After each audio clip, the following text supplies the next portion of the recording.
Merci Monsieur le Président, Madame la Ministre, mes chers collègues.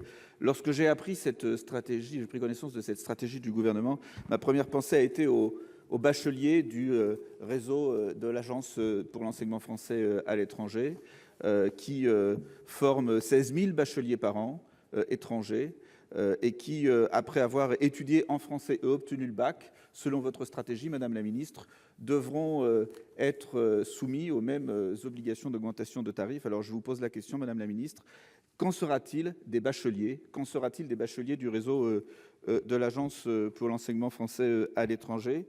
Mais qu'en sera-t-il aussi des étrangers, des jeunes étrangers qui vivent déjà en France de votre augmentation des frais de scolarité?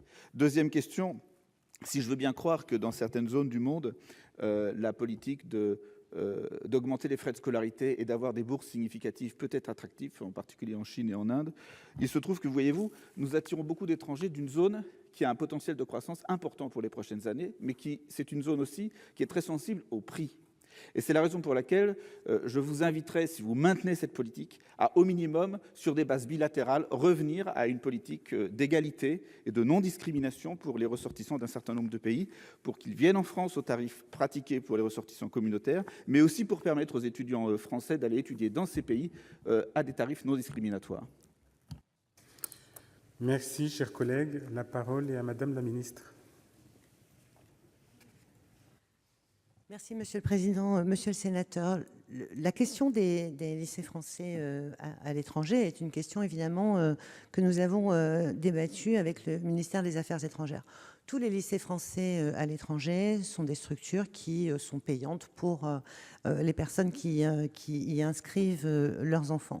Donc, la question qui s'est posée, c'est qu'il y a peut-être, et c'est normal que ce soit examiné, parmi les étudiants inscrits dans les lycées français à l'étranger, des étudiants qui ne sont pas en capacité de payer les droits d'inscription. Mais une fois de plus, si vous regardez ce qui se passe à Sciences Po, si vous regardez ce qui se passe à l'université Paris-Dauphine, les établissements sont parfaitement en capacité de faire des droits différenciés variables en fonction des revenus des étudiants. Ça fait partie des sujets dont il faut que les universités s'emparent.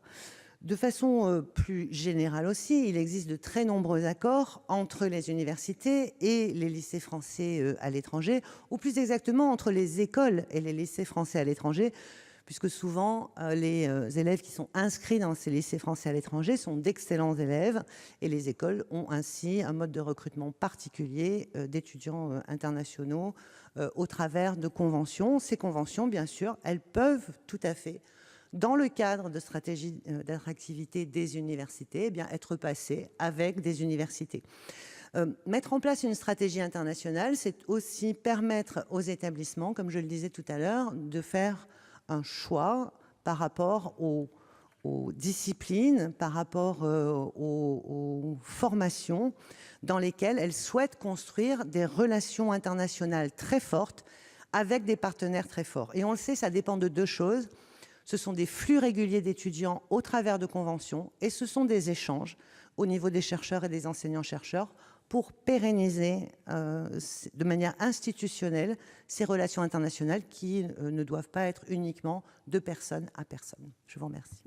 Merci, Madame la Ministre. Monsieur Lecomte, vous avez encore 1 minute. Merci, Monsieur le Président. Oui, Madame la Ministre, je regrette profondément votre réponse. Il aurait quand même été très simple et logique de nous dire, écoutez, tous les bacheliers seront accueillis au tarif français. C'est d'ailleurs la seule solution pour tenir la promesse du président de la République de doubler le nombre d'élèves dans l'enseignement français à l'étranger. Vous auriez quand même pu faire cette réponse simple. Or, vous ne la faites pas. On constate aussi qu'il y a un certain nombre d'étudiants français qui seront discriminés parce que nous discriminons. Vous ne nous avez même pas fait de réponse sur les étudiants, sur les jeunes étrangers qui vivent aujourd'hui en France, sur le fait qu'ils ne seraient pas discriminés dans leurs tarifs. La République, c'est que tous ceux qui vivent sur le territoire de la République doivent payer les mêmes tarifs. Vous ne nous faites même pas cette réponse. Alors, c'est quand même un peu dommage. C'est quand même dommage de voir que vous confondez l'attractivité et la multiplication des frais de scolarité par 15. Parce que quand on vous pose une question sur cette multiplication par 15, vous nous répondez attractivité. C'est quand même pas aussi évident. Allez poser la question aux Suédois. Ils l'ont fait l'expérience, ils ont vu le résultat. Et le drame de tout ça, c'est qu'au cours des 5 dernières années, nous avons régressé en proportion des autres. Nous sommes talonnés aujourd'hui par l'Allemagne et par la Russie. Enfin, on nous dit qu'on va multiplier par 3 le nombre de bourses, mais il suffit de regarder le budget.